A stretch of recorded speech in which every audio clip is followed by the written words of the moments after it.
அல்லாமலும் நீங்கள் பகுத்தறிவுள்ளவர்களாய் இருந்து, முக்கியமான பாயிண்ட், இந்த கடைசி நாட்கள்ல பகுத்தறிவுள்ளவர்களாக இருக்க வேண்டும். ஹல்லேலூயா. எத்தனை பேருக்கு இந்த வரம் வேணும்? பகுத்தறிவு. இது ஒரு ஆவிக்குரிய வரம். சத்திய ஆவி இன்னதென்றும் வஞ்சிக்கிற ஆவி இன்னதென்றும் நமக்கு பகுத்தறிய வேண்டும். கிறிஸ்துவின் ஆவி எது, அந்தி கிறிஸ்துவின் ஆவி எது, கள்ள போதகம் எது, நல்ல போதகம் எது என்பதை நமக்கு பகுத்தறிய வேண்டும். வெளுத்ததெல்லாம் பால் என்று நம்பிவிடக்கூடாது. இந்த காலத்துல யூடியூப்ல வரக்கூடிய செய்தி எல்லாம் நல்ல போதனை என்று நினைக்கவே கூடாது. யூடியூப்ல வருகிற தீர்க்கதரிசிகள் எல்லாம் நல்ல தீர்க்கதரிசிகளே என்று நம்ம என்ன செய்யக்கூடாது, எண்ணி விடக்கூடாது.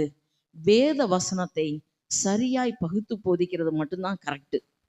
ஹல்லேலூயா. வேதத்துக்கு கீழ்ப்படுகிற கிரியைகள் தான் சரியான உபதேசம். நல்லா கவனிங்க. இன்றைக்கு நம்மெல்லாம் அழகா நெற்று கட்டியிருக்கோம், முக்காடு போட்டிருக்கோம். பெண்கள் ஜெபிக்கும் போது வேத வசனத்தை வாசிக்கும் போது என்ன பண்ணணும்? முக்காடு போடணும், அப்படித்தானே?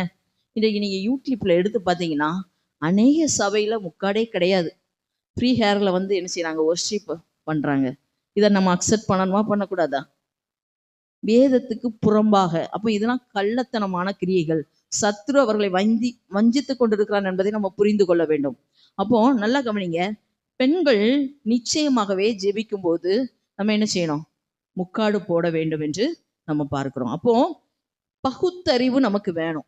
யூடியூப்ல வரக்கூடிய செய்திகள், இன்னும் நிறைய போதனைகள் நம்ம கேள்விப்படுகிறோம்.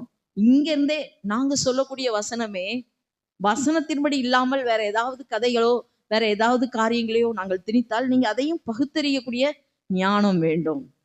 அப்போ நல்லா கவனிங்க. நம்ம விசுவாசத்துக்கு போராட வேண்டும் என்றால் நிச்சயமாகவே பகுத்தறிவுள்ளவர்களாக இருக்க வேண்டும்.